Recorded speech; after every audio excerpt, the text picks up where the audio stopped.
Nos queda por ver ahora entonces, siguiendo este diagrama general, qué es lo que pasa aquí, qué es lo que pasa en el camino de la política. Al iniciar estas clases yo señalé que todos nosotros encontrábamos dos caminos a través de los cuales satisfacer nuestras necesidades. Uno de ellos es el mercado, otro de ellos es la política.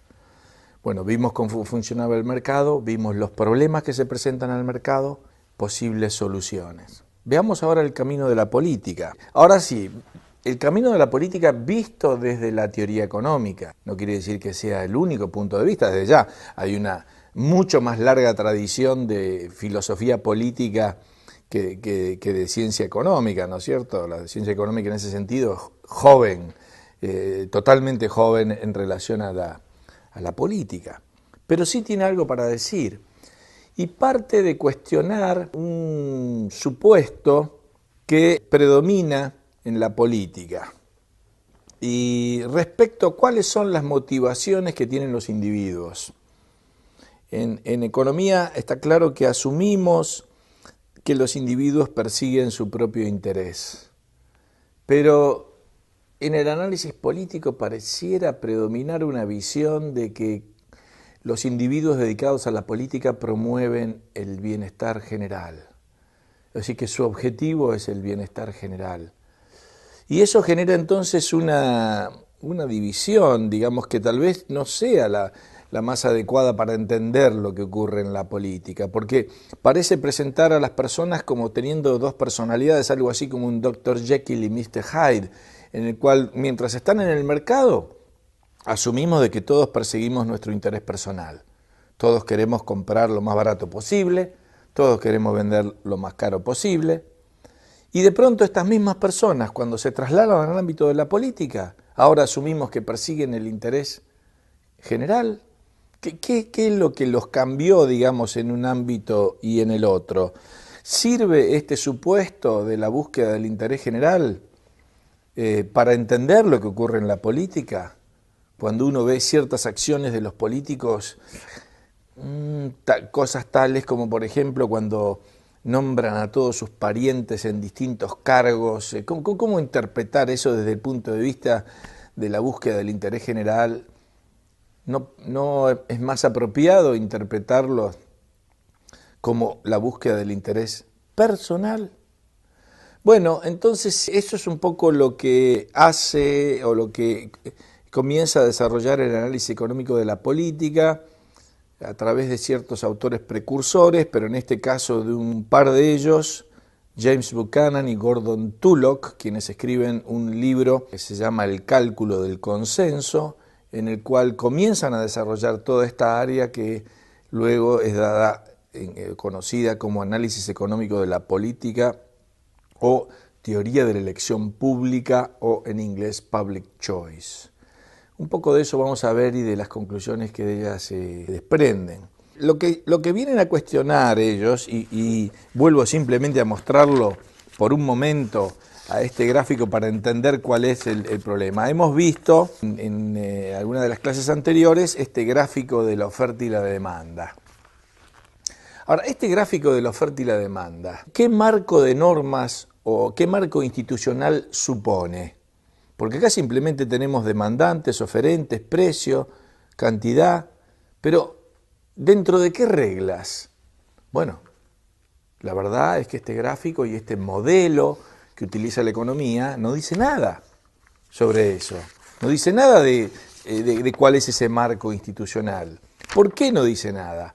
Porque la verdad es que la teoría económica, en forma bastante explícita, simplemente asumió lo que llaman y usan estas palabras textuales, la presencia de un dictador benevolente. No suena bien esto de dictador benevolente, pero ¿a qué se debe? Bueno, se debe a lo siguiente, en realidad están reflejando lo que es la definición tradicional de la filosofía política respecto a lo que es el Estado. Esta definición proviene sobre todo del sociólogo Max Weber, y él señala que la esencia del Estado es el monopolio de la coerción dentro de un determinado territorio. Eso es lo que define el Estado. Es el único que tiene la capacidad de ejercer la fuerza en forma legal dentro de un territorio. Fíjense ustedes que precisamente cuando este monopolio está cuestionado, hay problemas. Es decir, si un país teme una agresión de un país extranjero, por ejemplo, ahora está siendo cuestionado el monopolio de la fuerza de Ucrania, por ejemplo, y hay problemas. O puede haber algún tipo de cuestionamiento interno, digamos, cuando los narcos o los criminales o los ladrones, etcétera, ¿qué están haciendo? Están cuestionando porque están usando ellos la violencia, cuando supuestamente es el Estado el único que puede hacer ejercicio de la coerción en forma legal. Entonces, la economía adopta eso y entonces señala, bueno, digo dictador porque tiene este poder de coerción y digo benevolente porque asumo que persigue el bien común, que utiliza ese poder de coerción para promover el bien común. Entonces allí es donde llegan estos economistas y dicen, eso no me parece que sea el mejor supuesto como para entender lo que ocurre en la política. Vamos a remover ese supuesto. Vamos a suponer de que todos persiguen su interés personal. Luego vamos a ver si hay algún tipo de arreglo institucional que permite canalizar la búsqueda de ese interés personal hacia algo que podamos definir como el bien general. En el mercado tenemos ese mecanismo. Tenemos un mecanismo que llamamos la mano invisible. Cada cual, es lo que hemos estado estudiando hasta ahora, cada cual persigue su interés personal y se ve guiado como por una mano invisible a contribuir al bienestar general. En la política existe un mecanismo similar que canaliza la búsqueda del interés personal de quienes actúan en la política hacia algún tipo de bienestar general o no.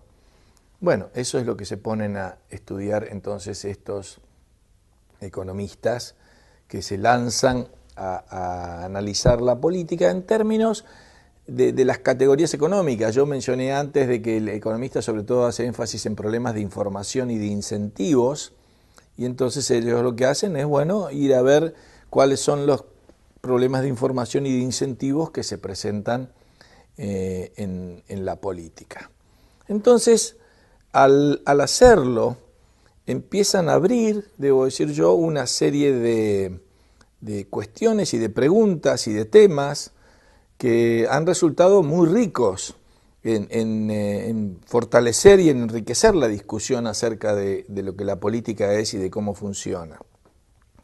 Debo decir que casi todos esos trabajos se comenzaron a realizar haciendo un análisis de la democracia y como tal, siguiendo el espíritu tal vez de una famosa frase de Winston Churchill. No la voy a decir, obviamente no puedo de memoria citarla textualmente, pero Churchill tenía una frase en la cual decía que muchos sistemas de gobierno ha habido de tanto en tanto, se dice que han sido ensayados de tanto en tanto, se dice que la democracia es tal vez el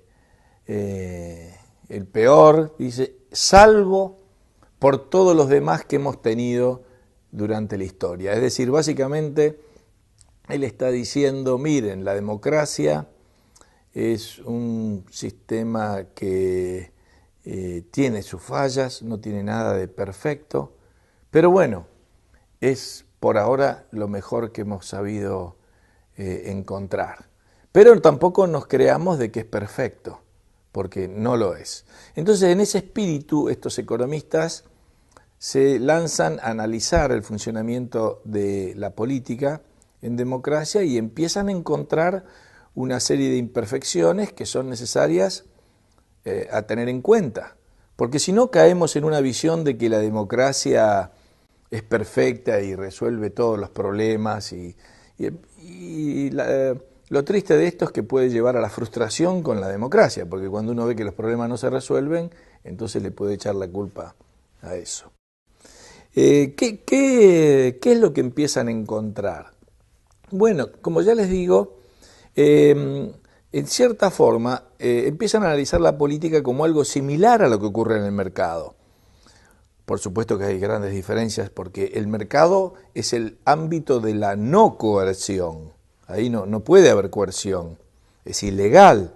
Es el ámbito de los intercambios voluntarios. Y el Estado es el ámbito del uso de la coerción. Entonces hay una clara diferencia en esto. Pero en cierta forma sostienen que los dos tienen que resolver un problema similar. Es decir, el mercado tiene que resolver este problema. Por un lado, se tienen que conocer cuáles son las necesidades y preferencias de la gente. Es decir, tenemos que saber qué es lo que la gente necesita y quiere. Por otro lado, eso tiene que transformarse en algún tipo de señal que transmita esa información. Y luego tienen que generarse los incentivos para que la gente, los productores, los oferentes, le produzcan lo que la gente quiere. Esa es la esencia, digamos, del problema que tiene que resolver el mercado. Y el mercado, ya hemos visto esto, resuelve esto a través del sistema de precios. Los precios reflejan las preferencias de la gente y envían una señal a los productores acerca de qué es lo que hay que producir. La política, en alguna medida, necesita resolver un tema, una pregunta similar. Y esto es, en principio, ¿qué es lo que la gente espera y quiere o pretende recibir de la política y el Estado? Hay que saber qué es lo que quiere recibir la gente. Luego eso se tiene que convertir en algún tipo de señal que le llegue a quienes son los proveedores de esos bienes y servicios que la gente pretende del Estado y que estos además tengan el incentivo de proveerlos. Es decir, que en el fondo el problema que se enfrenta de un lado del otro, salvo esas diferencias que mencioné antes, es similar. ¿Cómo lo enfrenta entonces y cuáles son los problemas que se enfrenta la política en este sentido? Y uno de los primeros problemas que estos autores destacan es un problema vinculado con los incentivos para estar informado. Y el problema que surge aquí es que en la política hay un débil incentivo para que el votante esté informado acerca de la política y de las cuestiones que el Estado debe manejar. Y esto genera entonces un problema.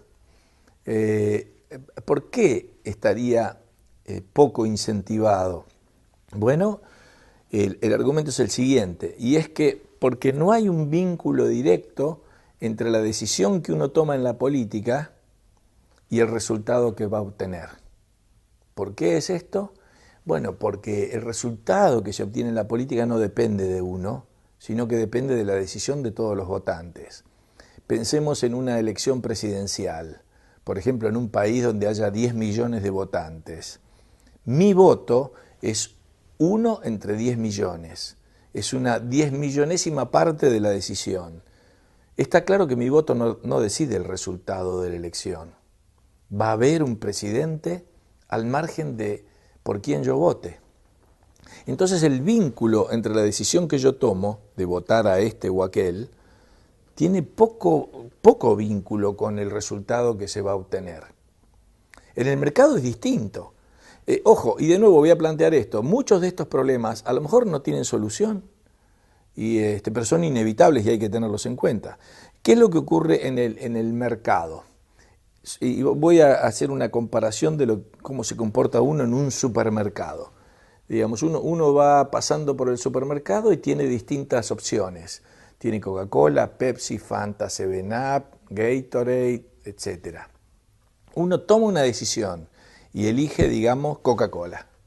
Bueno, el resultado lo obtiene en forma directa, digamos, uno recibe lo que eligió. Yo elegí Coca-Cola, atrás mío viene uno y que dice yo Pepsi, y se lleva Pepsi. Y viene otro y dice yo llevo Fanta. Ese vínculo entre lo que yo decido y lo que yo me llevo es un fuerte incentivo para que yo esté informado de lo que me voy a llevar. Porque si yo voy al supermercado un poco desinteresadamente o desinformado, no le presto atención y simplemente elijo XX, bueno, me puede ir mal, puedo estar desperdiciando mi dinero llevándome un producto que en definitiva no me gusta. Ahora, entonces eso me motiva a prestarle atención a qué es lo que estoy yo eligiendo y qué es lo que me estoy llevando. Pero en el ámbito de la política, ese vínculo entre mi decisión y el resultado es tenue y prácticamente inexistente. Es decir, como decía antes, va a haber un presidente al margen de por quién yo vote. Es como si yo dijera, voy al supermercado y voy pasando Coca-Cola, Pepsi, Fanta, 7-Up, etcétera, y de pronto me llevo Coca-Cola, y cuando llego a la caja me dicen, sí, lo siento, pero la mayoría eligió 7-Up, y me dan 7-Up. Entonces no me estoy llevando lo que yo quería. Esto en cierta forma es inevitable, porque el Estado es monopólico, entonces no todos se pueden llevar lo que querían. Tiene que haber algún criterio por el cual uno solo se queda con el manejo del monopolio. Entonces se produce un cierto grado de competencia en la política, pero es una competencia para ver quién termina manejando el monopolio. Entonces los que querían al candidato A, que ganó, se llevan al candidato A. Y los que querían el candidato B, también se llevan al candidato A. No parece posible por el momento, y vamos a ver si hay algunas alternativas sobre esto, de que los que querían A se lleven A, los que querían B se lleven B, C, así sucesivamente.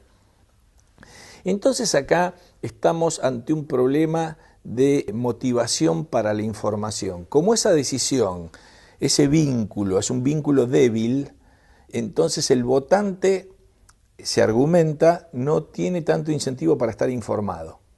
¿Por qué? Porque estar informado es costoso. Estar informado implica tiempo y dinero, implica dedicarle tiempo a ver programas sobre la realidad política en vez de ver Bailando por un Sueño o ver el Barça contra el Real Madrid, por ejemplo, es costoso.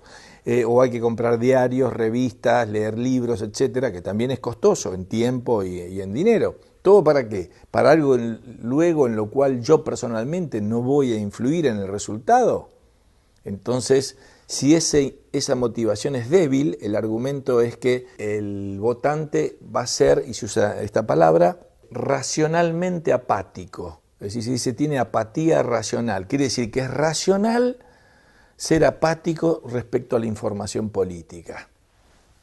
Y en buena medida esta teoría explica algunas cosas. Explica el hecho de que el votante muchas veces aparezca como desinformado, y no solamente en países subdesarrollados.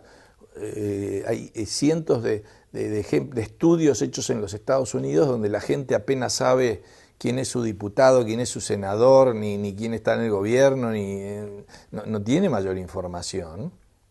Entonces, eso parece ocurrir, que por otro lado explica otra cosa, por ejemplo, explica también por qué el político se dirige a los votantes no apelando a la razón, sino apelando al sentimiento.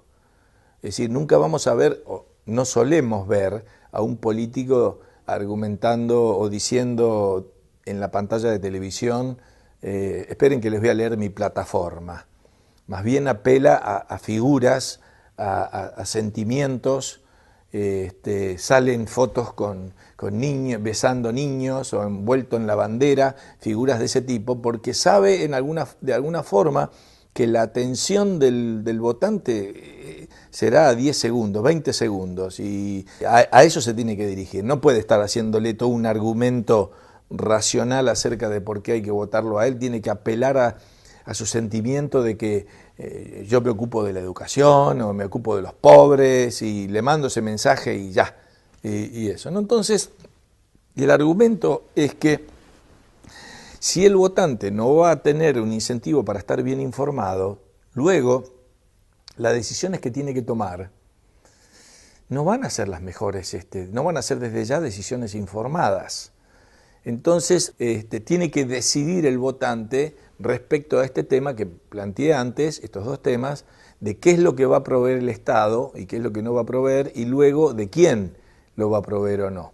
Pero lo estamos llamando a opinar sobre temas que poco conoce y que poca motivación tiene para conocer. Entonces ahí ya estamos con problemas en cuanto a cómo se revelan cuáles son las preferencias de la gente, porque entre otros problemas complicados que el votante enfrenta es que tiene que definir aquellos bienes y servicios que va a proveer el Estado. Ahora bien, el Estado puede proveer bienes y servicios que contribuyan a todos por igual, pero el Estado también puede ser sujeto de lobby y estar proveyendo un bien que beneficia a un pequeño grupo a costa de los demás. Entonces, supuestamente el votante debería estar llamado a saber diferenciar cuándo un reclamo de que el Estado haga algo es un reclamo de un beneficio que nos sirve a todos, digamos, y cuándo ese reclamo esconde en realidad un privilegio. Es decir, la palabra privilegio viene de privileges, ley privada, es decir, una ley que beneficia a algunos, no a todos en general. Y eso es muy difícil. ¿Por qué? Porque la verdad es que nadie va a presentar el pedido de un privilegio como tal. Todos lo van a presentar como un beneficio general. Es decir, de nuevo, con mis ejemplos, si yo quisiera que se venda mucho mi libro, porque si se vende mucho mi libro me voy de vacaciones a Miami. Pienso eso, por ejemplo. Entonces yo quisiera, la verdad, es que todos los estudiantes compraran mi libro. Entonces voy al gobierno y de alguna forma quisiera que el gobierno estableciera que el único libro de economía que se puede comprar en las universidades es el mío. Pero claro, ¿qué voy a decir yo? ¿Que quiero esa medida porque me quiero ir de vacaciones a Miami? Obviamente que me la van a rechazar. Yo voy a presentar mi medida como una medida que favorece al bien común, al bien general.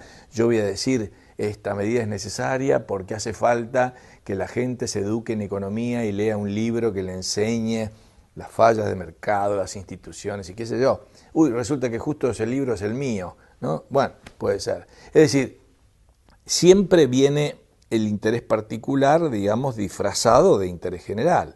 Por ejemplo, una industria pide protección arancelaria en el comercio. ¿Qué va a decir? ¿Que es porque quieren ganar más dinero? No. Va a decir, no, nosotros pedimos la protección porque generamos más puestos de trabajo, porque desarrollamos la industria nacional o algo así. Es decir, lo va a plantear en esos argumentos. Entonces el votante está llamado a opinar y acá a decidir acerca de cosas que no son nada claras. Entonces, si además está poco motivado para estar informado, entonces ustedes imaginan que se abre la puerta para que la política de pronto esté lejos de promover el bien general y esté sujeta a, llamémoslo así un poco extremadamente, a la rapiña de los distintos grupos de interés, que toman al Estado como aquel medio a través del cual conseguir sus privilegios.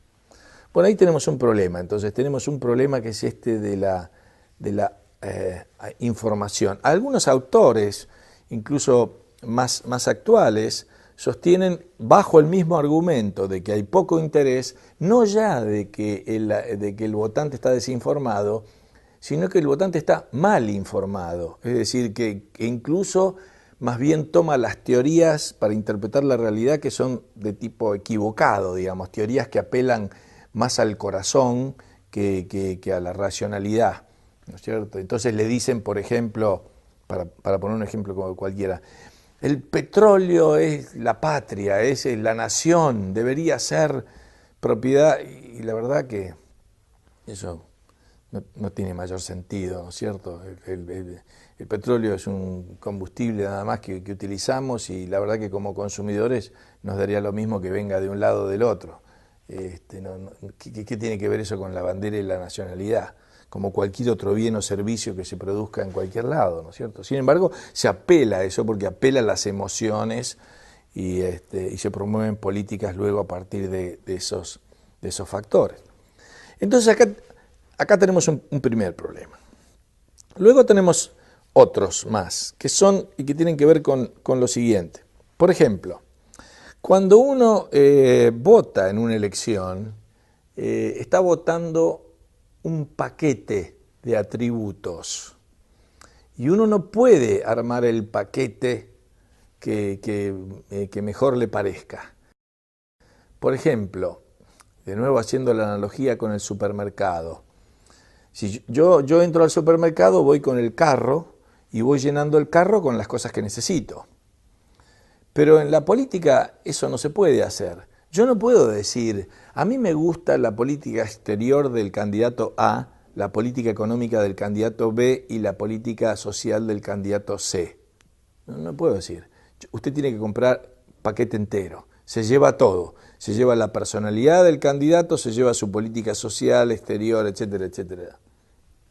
Es más o menos como si uno llegara al supermercado y quisiera tomar el carro para llenarlo y le dijeran, no, perdóneme, pero el carro ya está lleno.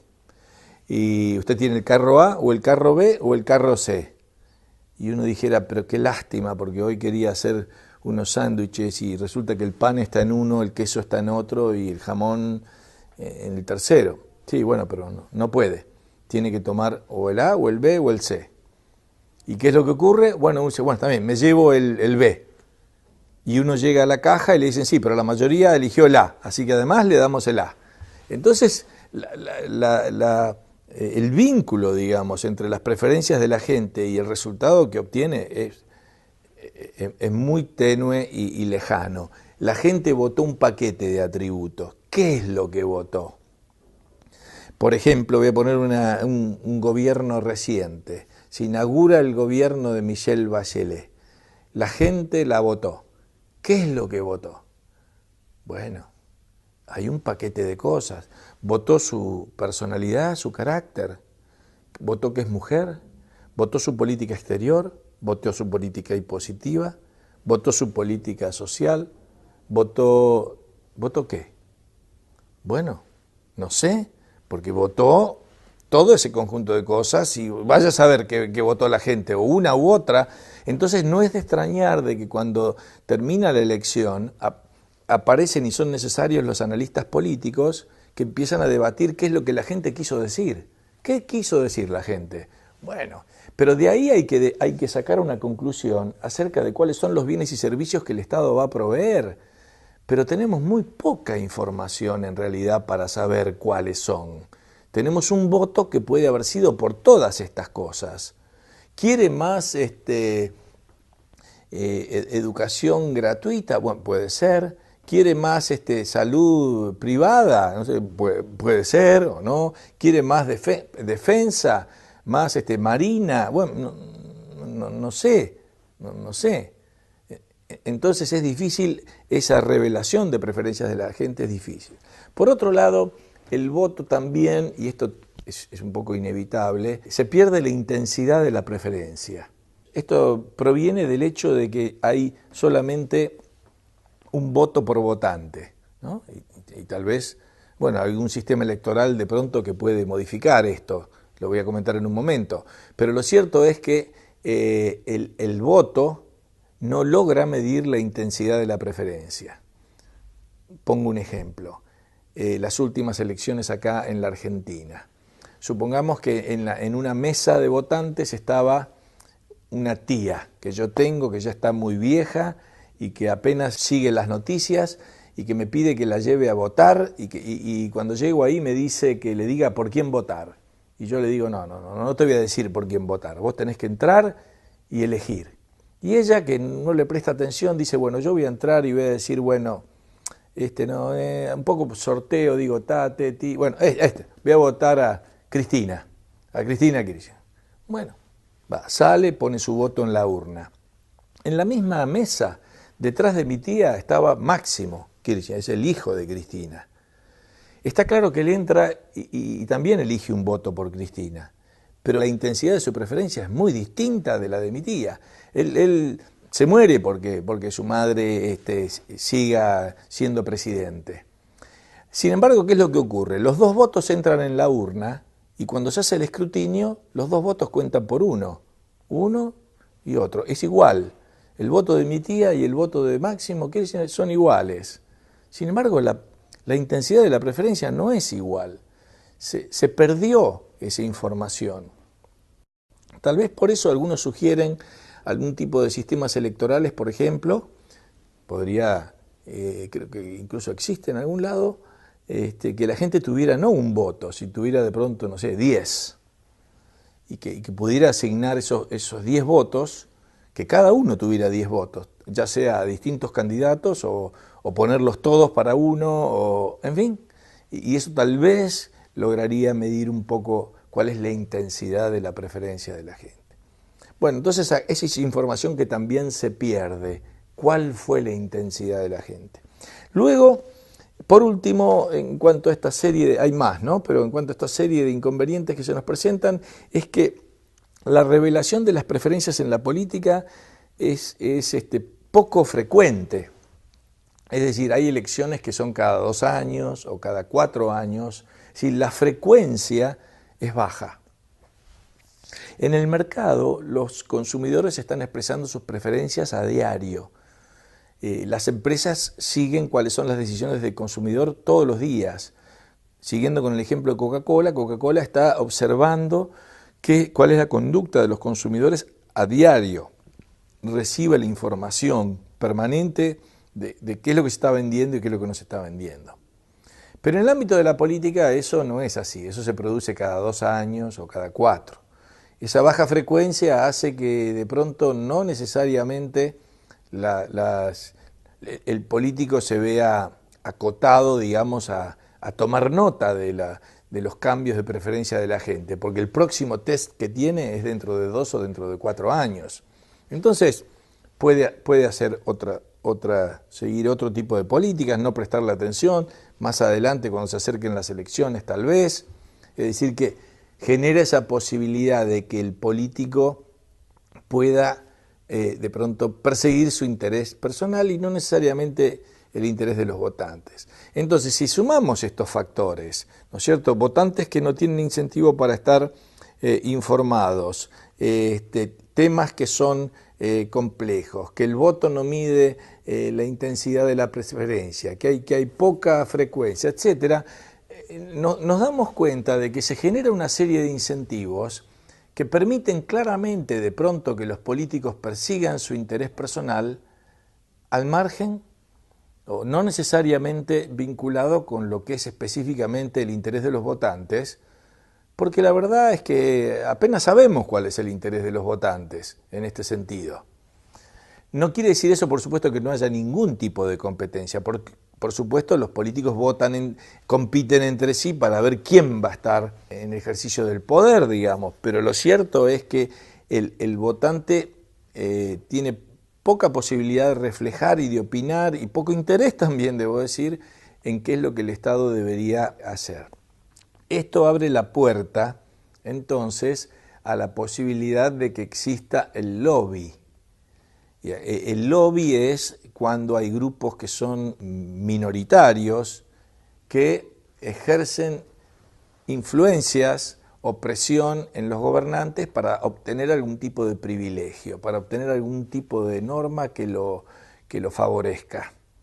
Fíjense que esto parece paradójico respecto de la democracia. Si la democracia es el gobierno de la mayoría, ¿por qué nos encontramos que a veces se aprueban políticas que benefician a minorías y no a mayorías? Porque supuestamente, si la democracia es el gobierno de las mayorías, las políticas deberían mínimamente favorecer a las mayorías o por lo menos no perjudicarlas. Pero ¿por qué encontramos a veces que se aprueban políticas que favorecen a minorías a costa de las mayorías? Esto es una pregunta que hay que responder. Entonces tomemos un caso tal vez más lejos de los nuestros, pero tomemos el caso, por ejemplo, del proteccionismo agrícola en la Unión Europea. Allí la política agrícola europea se lleva un altísimo porcentaje, como del 60% del presupuesto de la Unión Europea.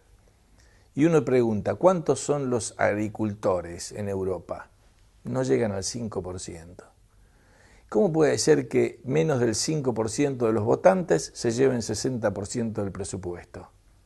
Bueno, es que existe todos estos fenómenos que comenté aquí permiten esta posibilidad, digamos, de que de pronto un grupo pequeño se pueda aprovechar, una determinada situación, incluso apelando al votante, tal vez, apelando al votante que tiene una sensación de que ¿cómo vas a dejar de tener producción agrícola si eso es algo que lo que ha hecho la humanidad en los últimos 10.000 años?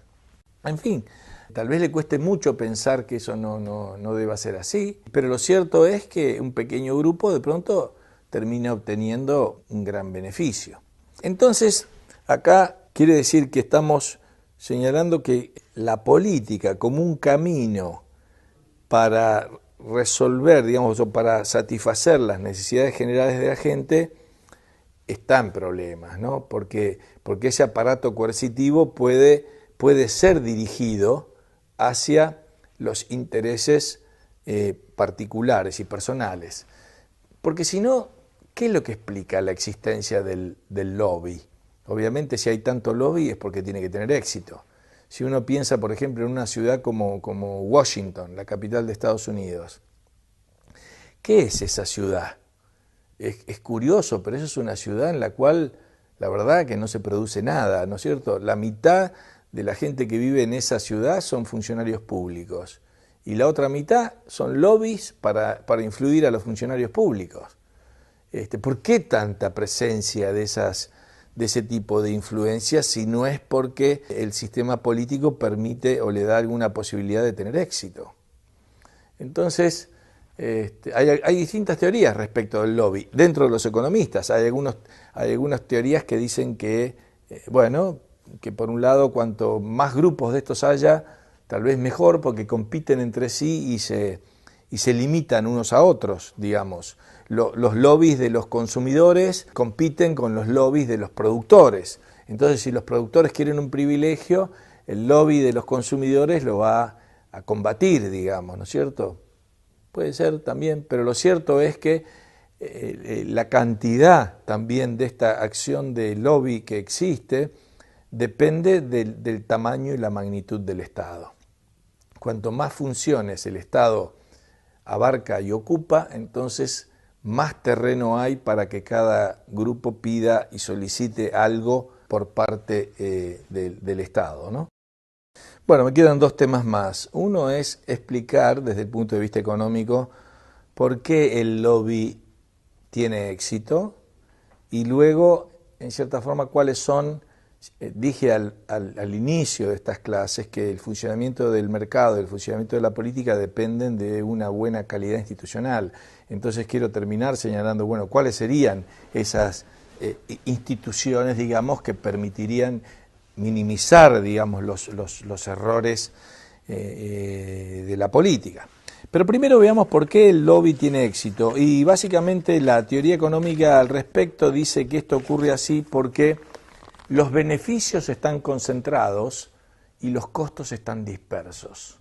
Esa es la esencia. Tratemos de entenderlo ahora, por ejemplo, con un ejemplo.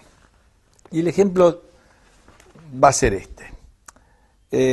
Supongamos que en el país hay un productor de paraguas y ese productor de paraguas tiene un costo de $1.10 por paraguas. Vende un paraguas a $1.10.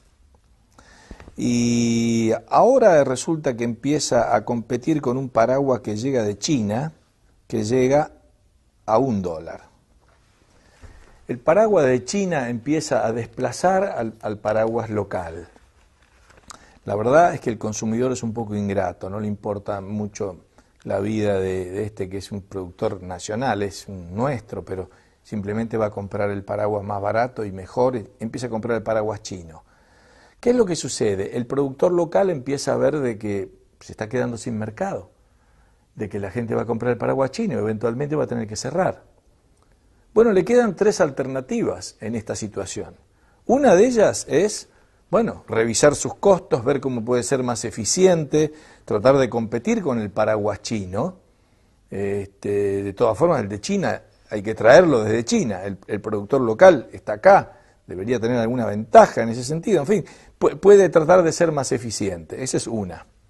La segunda alternativa es que podría convencer a la gente de que su paraguas es más caro, pero es el paraguas nacional. Entonces que la gente esté dispuesto a asumir ese costo y diga, bueno, no, está bien, yo compro el paraguas más caro, pero es nacional, le da trabajo a gente de acá, es nuestro orgullo, lo que sea. Muchas veces no hacen eso, parece que la gente no le presta atención a estos argumentos.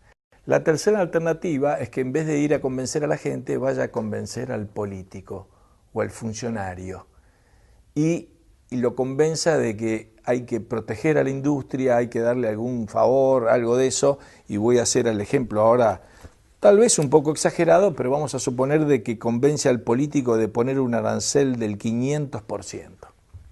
A veces hasta se prohíben las importaciones y es un arancel infinito. Vamos a hacer un arancel del 5% al paraguas importado. Entonces el paraguas chino ahora paga 5 de arancel, el paraguas importado ahora se va a $6 contra 1,10 del local. Pero está claro que el local no se va a quedar en 1,10. Si el paraguas importado se va a 6, ¿a cuánto creen que se va a ir el paraguas local? Y bueno, digamos que con comodidad el paraguas local se puede ir a 5,50 y con eso se queda con todo el mercado y un gran beneficio. Fíjense que ha ocurrido algo interesante en este pequeño ejemplo, y es que el arancel no es un arancel que se cobre, porque el producto importado ya no llega más, entonces no se cobra el arancel. Quiere decir que en última instancia el arancel se lo quedó el productor local, porque pudo subir su precio hasta 5,50 gracias al arancel. Es decir que acá, en alguna medida podemos decir que se privatizó el arancel, el productor de paraguas local se queda con el arancel. Bueno, pero esto viene a por qué el lobby tiene éxito. ¿Qué es lo que ocurre acá y por qué? Bueno, fíjense cómo cambió aquí la situación del consumidor. Vamos a suponer de que el mercado se vende 1 millón de paraguas al año y que nosotros más o menos compramos un paraguas al año. Para el consumidor, esta política, el arancel, significa pasar de comprar un paraguas chino a $1 a pagar ahora el paraguas local a 5,50. O sea que el costo anual del arancel es que de $4,50. No es mucho dinero como para estar haciendo todo lo que hay que hacer para eliminar el arancel. Hay que protestar, hay que salir a la calle, hay que escribir artículos en los diarios para que se elimine el arancel. Por $4,50 no hay mucha motivación para enfrentar el arancel. Pero el productor local, veamos para él cuál es el beneficio del arancel. Antes vendía, por el paraguas chino no vendía nada, o sea que su alternativa era básicamente cero. Y ahora, por el arancel, vende 1 millón de paraguas a $5,50, o sea que para él son $5.500.000, significa el arancel. $5.500.000 es mucho, mucho dinero. Hay gente que está dispuesta a hacer muchas cosas por $5.500.000, entre otras, compartirlo. Entonces, ¿qué es lo que nos encontramos? En países de alta calidad institucional, encontramos que hay un lobby legal. El paragüero dice: yo financio la campaña de tal candidato porque promueve la industria nacional y la mía, obviamente, así que yo voy a ayudar a esa campaña, que están mis aportes. En los países de baja calidad institucional, ¿qué es lo que ocurre? El paragüero dice, va a ver al funcionario o al político y le dice: bueno, ¿cuánto? Sobre, por abajo de la mesa. Y sale de pronto en el boletín oficial una resolución así pequeñita que nadie lee, que dice: se impuso un arancel sobre el paraguas. Nadie le importa mucho el tema por esto de la motivación de estar informado, pero el productor sí tiene una motivación para estar muy informado, porque le va la vida en ese arancel y porque para él ese arancel vale $5.500.000. Entonces, esto es la ley que plantea Buchanan. El beneficio está concentrado, el costo está disperso. Entonces, esto es lo que, en cierta forma, explica por qué este tipo de lobby tienen éxito. Bueno, estos entonces son problemas que se presentan en el ámbito del funcionamiento de la política. Vamos ahora a decir, bueno, parece una visión muy pesimista, ¿no es cierto?, que no tenemos demasiada alternativa, no hay ninguna buena noticia que nos pueda dar. la economía respecto del funcionamiento de la política? Bueno, sí, digamos, hay una que voy a señalar y que en cierta forma proviene de la economía también, y que es la esperanza que nos da la competencia. Es decir, en el mercado nosotros esperamos tener los mejores autos o la mejor ropa. ¿Por qué? Porque hay distintos productores que compiten entre sí para darnos esos mejores autos o esa mejor ropa. Tal vez este principio también se aplica de alguna forma en la economía, en la política, perdón. ¿Por qué? Bueno, el problema que dijimos es que los estados son monopólicos, y al ser monopólicos significa ausencia de competencia. Pero ahora lo que vemos, siempre existió, pero ahora en forma más intensa, esto que llamamos globalización, es un proceso de mayor movilidad de los recursos, y esa mayor movilidad de los recursos somete a los estados a un grado de competencia. Quiere decir que en la arena internacional, también esto ocurre, no voy a hablar ahora, pero ocurre a nivel local también, los estados compiten entre sí, algunos atraen recursos y otros los expulsan. Entonces uno puede ver que hay capitales que salen de un lado y van a otros. Hay gente que sale de un lado y van a otros. Hay tecnologías que salen de un lado y van a otros. Quiere decir que hay jurisdicciones que atraen recursos, hay otras que las expulsan. De hecho, hay algunas, sabemos que tienen tanto miedo a que se vayan que les cierran la posibilidad de salir, ¿no? Países como Corea o Cuba ponen limitaciones a que la gente salga porque saben que de pronto no quedaría nadie ahí si abren la puerta. Es decir, que esa movilidad de los recursos somete a los monopolios a un cierto grado de competencia. Entonces, esa competencia, de alguna forma, establece algún límite respecto de las fallas de la política, porque hace que aquellas jurisdicciones que atraen recursos son sobre todo aquellas que tienen mayor calidad institucional. Es decir, aquellas sociedades que presentan mayor calidad institucional atraen recursos y esa competencia limita un poco las posibilidades de abuso del gobernante. ¿Por qué? Y porque si no, los capitales se van, la gente se va, las tecnologías no llegan y la situación en general se deteriora. Lo que llamamos hoy globalización, en última instancia, es en cierta forma una intensificación de esa competencia. Este principio de la competencia entre jurisdicciones se aplica desde ya, uno puede verlo a nivel internacional. Se suele decir muchas veces que a nivel internacional no hay elecciones, pero que uno puede ver pero que la gente vota con los pies. Uno puede ver dónde la gente quiere salir y dónde la gente quiere entrar. Y ahí más o menos se da cuenta cuáles son las preferencias de la gente en cuanto a una jurisdicción y otras, ¿no? Cualquiera puede recorrer su ciudad capital y va a encontrar que hay ciertas embajadas donde uno ve a la gente haciendo fila para obtener una visa, y en otras donde no hay nadie, y nadie va interesado a pedir nada. Es decir, eso alguna señal va dando. Ahora, ese principio de competencia, además, es un principio que se reproduce también, o que existe a nivel dentro de un país. Dentro de un país también hay movilidad de recursos y también hay distintos niveles de jurisdicciones que de alguna forma compiten entre sí. Seguramente, probablemente, esto ocurra más en países federales que tienen un mayor grado de descentralización.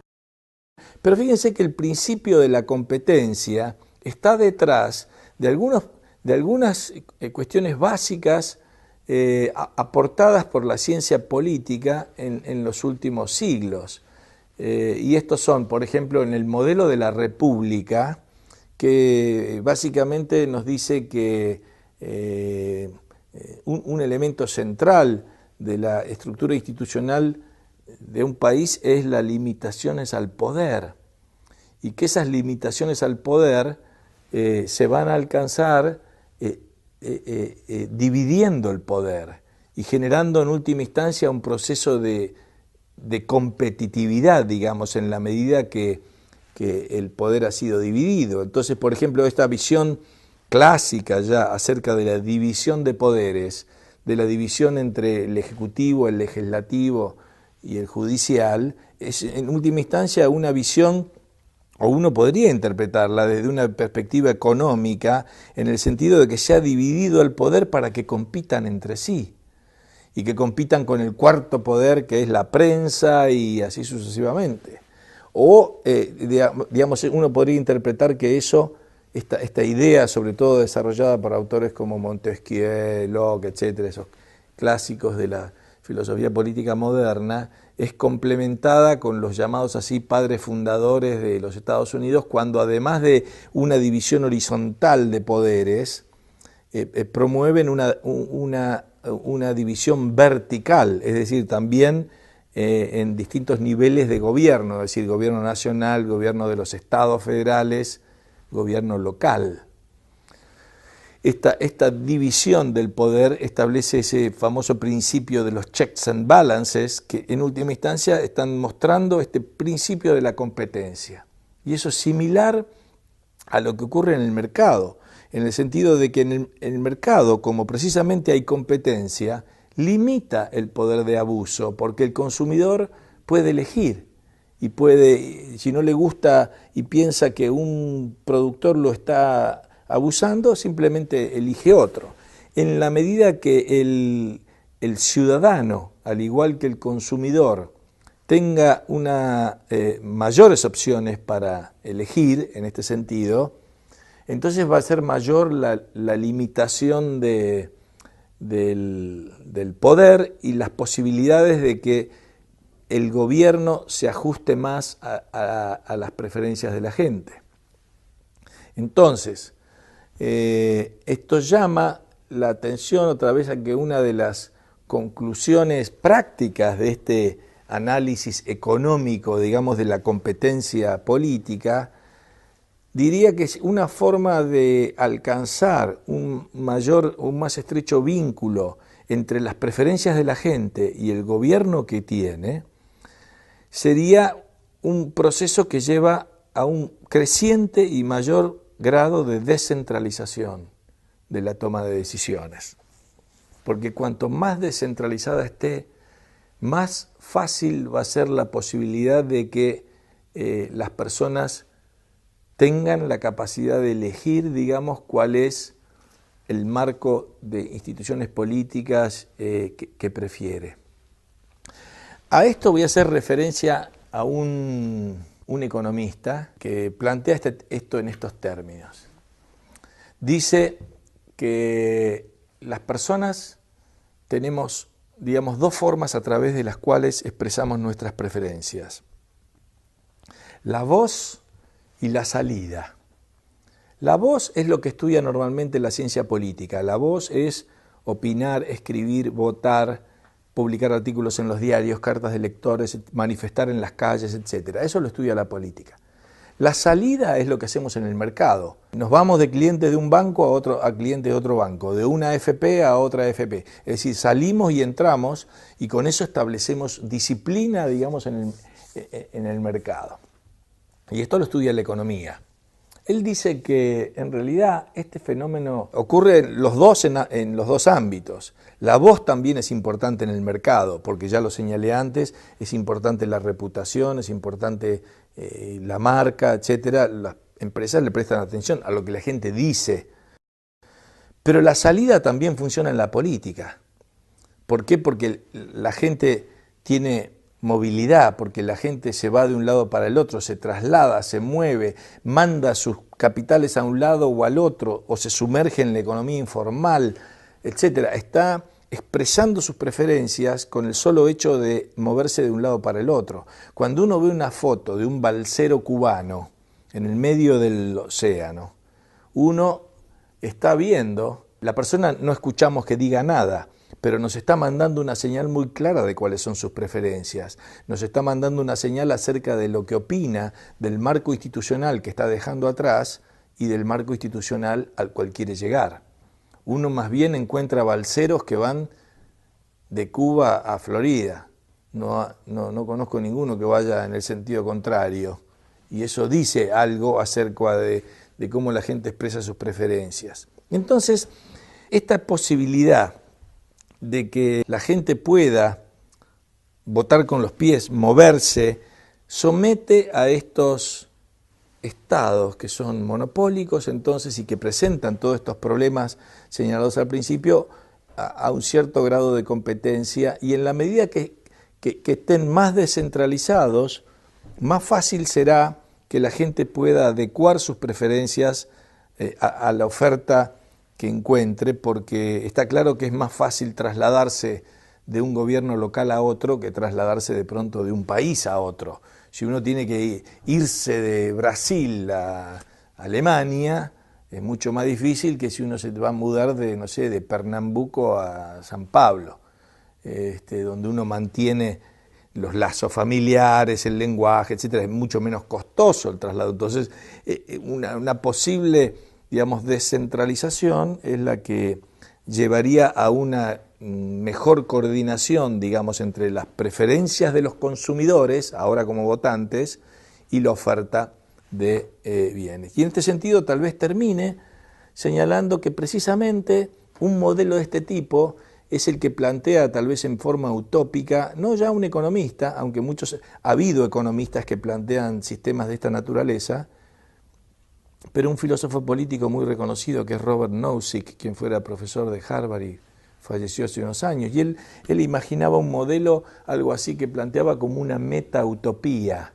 Es decir, decía, la utopía tiene que ser una meta-utopía, es decir, en que imagina un mundo de pequeñas jurisdicciones en las cuales la gente se pueda vincular y asociar dadas aquellas características que más prefiera, ¿no es cierto? Algunos quieren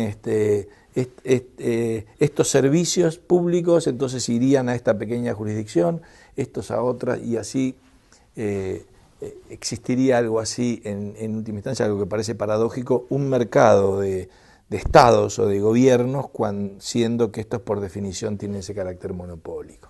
En fin, en definitiva, para concluir aquí, lo cierto es que por lo que hemos visto existen estos problemas en el funcionamiento de los mercados, que suelen llamarse fallas de mercado. La visión tradicional es que la política las va a resolver, pero como hemos visto, la política tiene sus propios problemas, y serios en muchos casos, con lo cual recomendaría ser bastante escéptico acerca de esta solución, teniendo en cuenta además que, como nos señalan varios autores, Coase, Hayek, etcétera, existen normalmente soluciones institucionales alternativas que pueden resolver estos problemas y mejorar, digamos, el funcionamiento del mercado y de la sociedad. Y en última instancia, digamos, mínimamente habría que comparar una solución con otra y ver cuál es la que se adecua más a nuestras preferencias o cuál es la que funciona de forma más eficiente. Bueno, en estas 4 clases hemos visto lo siguiente, que el individuo tiene 2 caminos, digamos, para satisfacer sus necesidades y preferencias, ya sea a través del mercado o a través de la política y el Estado. Hemos primero analizado cómo funciona el mercado para resolver esas preferencias, hemos visto cuáles son los problemas que enfrenta el mercado, hemos visto luego las potenciales soluciones que la política puede brindar, luego hemos visto cómo funciona la política y los problemas que se enfrentan en el funcionamiento de la política. Y en definitiva, ver también de qué forma estos problemas se pueden minimizar. En definitiva, es un campo, por supuesto, que es meramente esto una introducción, y yo los invito a todos a seguir investigando y analizando, tanto sea uno como otro de estos temas, o lo que me parece y lo que he tratado de brindarles acá, cómo los dos actúan en conjunto, digamos, cómo se puede realizar un análisis económico de la política y de las instituciones. Precio, cantidad, pero ¿dentro de qué reglas? Bueno, la verdad es que este gráfico y este modelo que utiliza la economía no dice nada. sobre eso. No dice nada de cuál es ese marco institucional. ¿Por qué no dice nada? Porque la verdad es que la teoría económica, en forma bastante explícita, simplemente asumió lo que llaman y usan estas palabras textuales, la presencia de un dictador benevolente. No suena bien esto de dictador benevolente, pero ¿a qué se debe? Bueno, se debe a lo siguiente, en realidad están reflejando lo que es la definición tradicional de la filosofía política respecto a lo que es el Estado. Esta definición proviene sobre todo del sociólogo Max Weber, y él señala que la esencia del Estado es el monopolio de la coerción dentro de un determinado territorio. Eso es lo que define el Estado. Es el único que tiene la capacidad de ejercer la fuerza en forma legal dentro de un territorio. Fíjense ustedes que precisamente cuando este monopolio está cuestionado, hay problemas. Es decir, si un país teme una agresión de un país extranjero, por ejemplo, ahora está siendo cuestionado el monopolio de la fuerza de Ucrania, por ejemplo, y hay problemas. O puede haber algún tipo de cuestionamiento interno, digamos, cuando los narcos o los criminales o los ladrones, etcétera, ¿qué están haciendo? Están cuestionando porque están usando ellos la violencia, cuando supuestamente es el Estado el único que puede hacer ejercicio de la coerción. Todos queremos vender lo más caro posible. Y de pronto estas mismas personas, cuando se trasladan al ámbito de la política, ahora asumimos que persiguen el interés general. ¿Qué es lo que los cambió, digamos, en un ámbito y en el otro? ¿Sirve este supuesto de la búsqueda del interés general para entender lo que ocurre en la política? Cuando uno ve ciertas acciones de los políticos, cosas tales como, por ejemplo, cuando nombran a todos sus parientes en distintos cargos, ¿cómo interpretar eso desde el punto de vista de la búsqueda del interés general? ¿No es más apropiado interpretarlo como la búsqueda del interés personal?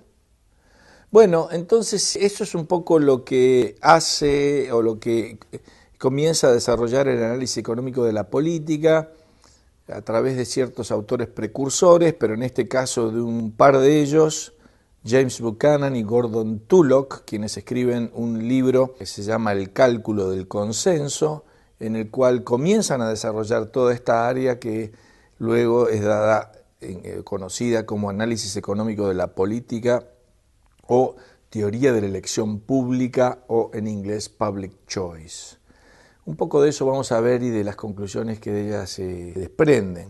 Lo que vienen a cuestionar ellos, y vuelvo simplemente a mostrarlo por un momento a este gráfico para entender cuál es el problema. Hemos visto en algunas de las clases anteriores este gráfico de la oferta y la demanda.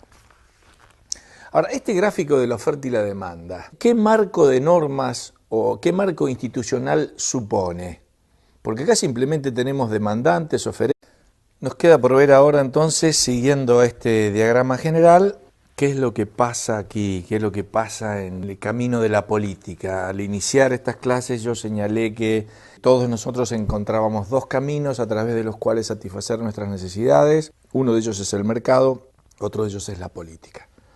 Bueno, vimos cómo funcionaba el mercado, vimos los problemas que se presentan al mercado, posibles soluciones. Veamos ahora el camino de la política. Ahora sí, el camino de la política visto desde la teoría económica. No quiere decir que sea el único punto de vista, desde ya hay una mucho más larga tradición de filosofía política que de ciencia económica, ¿no es cierto? La ciencia económica en ese sentido es joven, totalmente joven en relación a la política.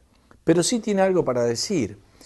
Y parte de cuestionar un supuesto que predomina en la política. Y respecto a cuáles son las motivaciones que tienen los individuos. En economía está claro que asumimos que los individuos persiguen su propio interés. Pero en el análisis político pareciera predominar una visión de que los individuos dedicados a la política promueven el bienestar general. Así que su objetivo es el bienestar general.